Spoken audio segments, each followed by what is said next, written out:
اذا اخي المتتبع الكريم بكثر تما ان ولاو ان مجموعه ديال الكليان اللي تيجيو لهنا من بعد ما تعرف السيكتور بان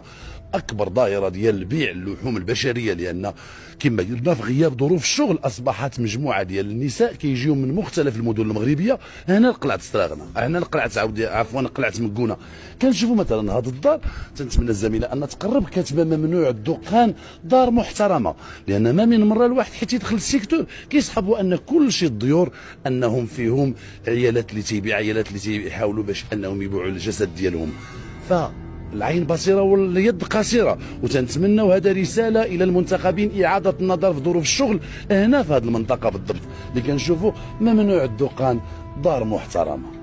ولكن السلطات المحليه كانت دارت واحد الحمله في هذا الاسبوع مباشره بعد تعيين واحد المسؤول ديال الدرك الملكي والسيد باشا المدينه والقوات العموميه انهم حاولوا باش يجمعوا مجموعه ديال الديور.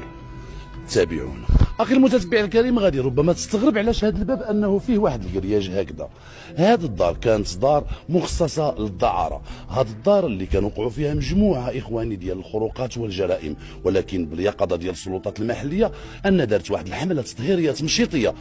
الغايه ان باش توقف هذه الدائره، في حين ان تم وضع هذه العلامه على كل البيوت من اجل الانذار لرب المنزل، لان الاغلبيه كارهين، الاغلبيه ديال النساء ماشي من المنطقه، ولاو تيحجوا من مجموعه ديال الاقاليم باش انهم يجيو لهنا لهذه البلاصه اللي ولا السيكتور اخواني كما تتشوف بناء غريب. وهنا كنشوفوا اخي المتتبع بناء غريب، وباش نعرفوا بان الفوضى كانت هنايا حتى المكانه ديال الضوء ما رحموهاش حتى هي، حاولوا باش انهم يكوفريوها، لان الا جا شي واحد وماشي ماشي في عقله انه مدمن او لا تجاوز في الخمر فتينتقم من عند ما يسمى بالباترونه، انه تيحاول باش يهرس لها ويقطع عليها الضوء.